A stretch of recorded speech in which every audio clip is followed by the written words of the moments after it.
প্রসেনজিতের বিখ্যাত ছবি অমর সঙ্গী। হ্যালো বন্ধুরা, ছোট ভাই চ্যানেলে আপনাদের স্বাগতম। আর আজকের ভিডিওতে আমি আপনাদেরকে জানাবো প্রসেনজিতের সুপারহিট ছবি অমর সঙ্গী ছবির সম্পূর্ণ তথ্য এবং ছবির বক্স অফিস রিপোর্ট সম্বন্ধে। ভিডিওটি শুরু করার আগে আপনাদের কাছে অনুরোধ, ভিডিওটি অবশ্যই শেষ পর্যন্ত দেখুন এবং চ্যানেলটি সাবস্ক্রাইব করে রাখুন পরবর্তী আপনাদের পছন্দের ভিডিও পাওয়ার জন্য। তো চলুন অমর সঙ্গী ছবির তথ্য নিয়ে ভিডিওটি শুরু করা যাক।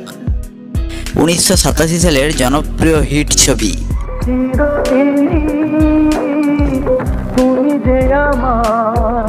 বাপি লাহিড়ীর সুরের সুপারহিট গানে ভরপুর।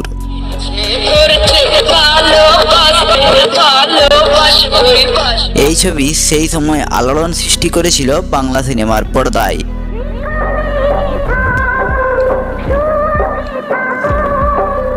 এই বিখ্যাত ছবির অভিনয়ে ছিলেন প্রসেনজিৎ চ্যাটার্জি, ছোটবেলা ছিল দেখাশোনা করতে, বিজয়িতা পণ্ডিত,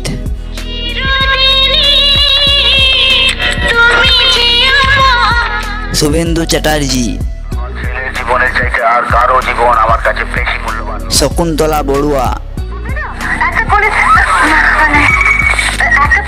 সৌমিত্র ব্যানার্জি, তুমি ভুলে গেলে আমাদের সম্পর্কটা, আমি তোমার স্ত্রী টুম্পার দাদা, রবি ঘোষ, সবসময় যেন ভগবান যা করেন মঙ্গলের জন্য, ঈশানী ব্যানার্জি,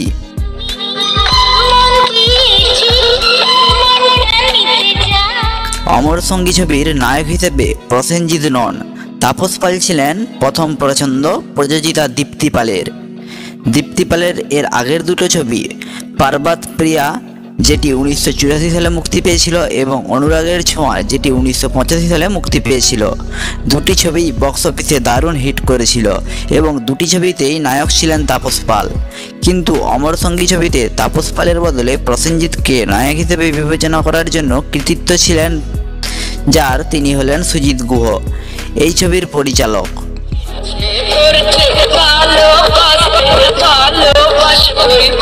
প্রসেনজিৎ অভিনীত দাদামণি ছবি থেকে প্রসেনজিতের সাথে সুজিত গুহর মধুর সম্পর্কের সৃষ্টি হয় এবং তারপর থেকে সুজিত গুহ প্রসেনজিৎকে একের পর এক ছবিতে অভিনয় করার সুযোগ দেন। সুজিত গুহ প্রসেনজিতের মধ্যে নায়ক হওয়ার চেহারা এবং নায়কের সমস্ত বৈশিষ্ট্য তার মধ্যে তিনি দেখেছিলেন এবং এরপর থেকে সুজিত গুহর প্রায় সমস্ত ছবিতে প্রসেনজিৎকে আমরা দেখেছি। প্রসেনজিৎ সুজিত গুহর পছন্দের নায়ক হলেও সেই সময় জনপ্রিয় নায়ক ছিলেন তাপস পাল এবং প্রসেনজিতের থেকে তিনি নায়কের দিক থেকে অনেকটাই এগিয়ে ছিলেন এবং প্রসেনজিৎকে টপকে তিনি 1 নম্বর হিরোর আসন দখল করেছিলেন।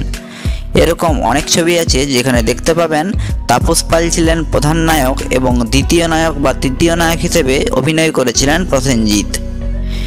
কিন্তু এই ছবিতে অর্থাৎ অমর সঙ্গী ছবিতে দীপ্তি পালকে অনেক করে বুঝিয়েছিলেন সুজিত গুহ, যাতে প্রসেনজিৎকে সেখানে প্রধান নায়কের চরিত্রে অভিনয় করতে দেওয়া হয় এবং শেষ পর্যন্ত দীপ্তি পাল রাজি হয়েছিলেন এবং একটি শর্ত রেখেছিলেন যে খুব অল্প পরিমাণ টাকার বিনিময়ে তাকে অভিনয় করতে হবে। সেই শর্তে সুজিত গুহ এবং প্রসেনজিৎ দুজনেই রাজি হয়েছিলেন। এরপরেই প্রসেনজিৎ এবং বিখ্যাত বলিউড অভিনেত্রী বিজয়িতা পণ্ডিতকে নিয়ে শুরু হয়ে যায় অমর সঙ্গী ছবির শুটিং।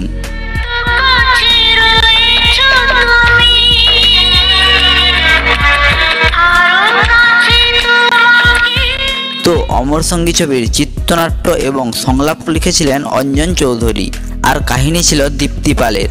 সেই সময় অঞ্জন চৌধুরীর চিত্রনাট্য মানেই এক কথায় হিট। এই ছবির এমন কিছু দৃশ্য অঞ্জন চৌধুরী তার চিত্রনাট্যের পাতায় লিখেছেন, সেই সব দৃশ্য যখন সিনেমায় প্রতিফলিত হয় দারুণ টার্নিং পয়েন্ট সৃষ্টি করে দর্শকদের মধ্যে। কিশোর কুমারের জনপ্রিয় গান চিরদিনই তুমি যে আমার ছিল আসলে একটি হিন্দি গান, দিল মে হো তুম আঁখো মে তুম, সত্যমেব জয়তে ছবির গান।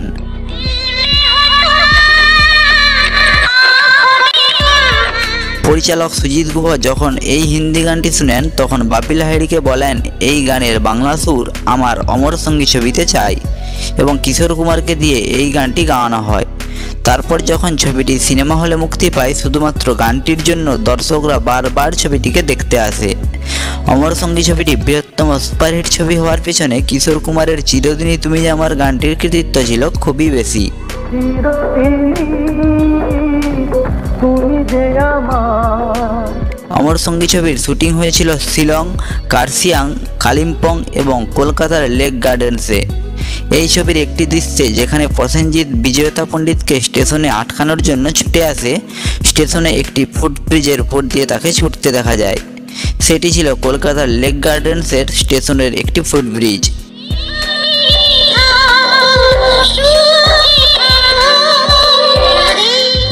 এই ছবিতে বিখ্যাত বলিউড অভিনেত্রী বিজয়তা পণ্ডিতের ভয়েস ডাবিং করা হয়েছিল, অর্থাৎ তার নিজের গলার স্বর এই ছবিতে ছিল না।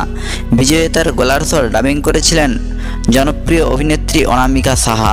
সেই সময় বলিউড অভিনেত্রীরা বাংলা ছবি করতে আসলে অনামিকা সাহাই তাদের গলার স্বর ডাবিং করতেন। এমনকি মহুয়া রায়চৌধুরী চলে যাওয়ার পর তার অসমাপ্ত ছবিগুলির ডাবিং অনামিকা সাহাই করেছিলেন। ডাবিং না করলেও এই ছবিতে বিজয়তা পণ্ডিত নিজের গলায় গান গেয়েছিলেন, মনটা আমার হারিয়ে গেছে গানটি। বিজয়তা একজন ভালো গায়িকা ছিলেন, অনেক হিন্দি ছবিতে তার গাওয়া গান রয়েছে।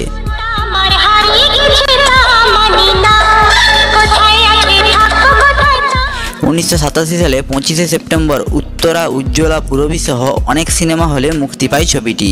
ছবির গান ছবি মুক্তি পাওয়ার আগেই জনপ্রিয় এবং হিট হয়ে গিয়েছিল। ছবিটি বাংলা ছবির বৃহত্তম সুপারহিট ছবি হয়েছিল এবং প্রসেনজিৎকে বাংলা সিনেমার নায়ক হিসেবে সম্পূর্ণ প্রতিষ্ঠিত করে অমর সঙ্গী ছবিটি। ছবিটি ভারতীয় বাংলা চলচ্চিত্রের ইতিহাসে বৃহত্তম ব্লকবাস্টার ছবির অন্যতম ছবি ছিল। ছবিটি তৈরি করতে ব্যয় হয় 8 লক্ষ টাকা আর ছবিটি বক্স অফিসে আয় করে 86 লক্ষ টাকা এবং রাতারাতি বাংলা ছবির হাল পাল্টে যায়। ছবিটি এককভাবে 25 সপ্তাহ ধরে চলেছিল আর ছবিটি সম্মিলিতভাবে টানা 75 সপ্তাহ চলে, একটা রেকর্ড তৈরি করে যেটা এখনো পর্যন্ত কোনো বাংলা ছবি ভাঙতে পারেনি। এবং এই ছবির সুবাদেই প্রসেনজিতের প্রথম ম্যানে প্যার কিয়া নামক কোনো হিন্দি ছবির অফার আসে, কিন্তু তিনি প্রত্যাখ্যান করায় সালমান খানের অভিষেক হয় সেই ছবিতে। তো এই ছিল প্রসেনজিতের সুপারহিট অমর সঙ্গী ছবির সম্পূর্ণ তথ্য নিয়ে একটি ভিডিও। আশা করি ভিডিওটি আপনাদের ভালো লেগেছে। ভালো লাগলে অবশ্যই একটা লাইক করবেন এবং চ্যানেলটি সাবস্ক্রাইব করে রাখবেন পরবর্তী বাংলা এবং ভারতীয় সিনেমার উপর ভিডিও পাওয়ার জন্য। ফিরে আসবো পরের ভিডিও নিয়ে। ধন্যবাদ।